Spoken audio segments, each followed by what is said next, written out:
मेरे प्यारे दोस्तों नमस्कार। भोजपुरिया गुड न्यूज में आपका स्वागत है। और आज का यह खबर है कि वास्तव में आरती के पापा ख़त्म हो गए जेल में, और 2-4-5 दिन के बाद से हो सकता है 10 दिन में आरती के भाई भी ख़त्म हो जाएंगे, क्योंकि खाना पानी सब छोड़ दिए हैं। और इसके विषय में नीतीश कुमार जी भी देखिए क्या करें हम। नमस्कार प्रणाम, मैं खेसारी लाल यादव और आज मैं लाइव बहुत दिन बाद आया हूँ। और खेसारी लाल जी भी और बड़े दुख के साथ लाइव आया प्रकट कर रहे हैं कि कुर्बा से प्रार्थना करते हैं और आरती से भी प्रार्थना करते हैं, मेरे पति को चुरा दीजिए। और कल में तो आरती के जो सिर्फ काम करके अपनी जीवन चलाना चाहते हैं, वो विवाद में नहीं। आज उनको मारा जा रहा है, गाली दिया जा रहा है।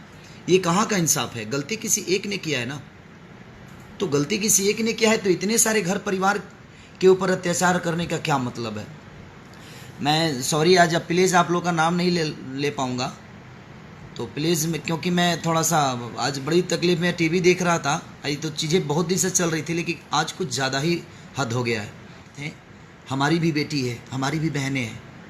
कोई भी गलती करता है, हो चाहे मैं क्यों ना हो, किसी की भी बेटी बहन इसमें आपका क्या राय है करना या कमेंट बॉक्स में अच्छी बात नहीं जरूर लिखें। पूरा इसका वीडियो मतलब जरूर ये देखें नहीं कि पूरे दुनिया और जो गलत। चैनल को उस बेटी के लिए सब्सक्राइब हमारे नहीं मन किया में है कृपया सम्मान है। सब्सक्राइब कर लें। यही ईश्वर हम ना लोग करे का कि मेहनत किसी के है। घर के बेटी के साथ ऐसे हो, लेकिन इसका जय मतलब हिंद, ये नहीं कि जय जिसने किया है भारत। उसको सजा दीजिए। मैं हम सपोर्ट में के लोग हम खड़ा होंगे।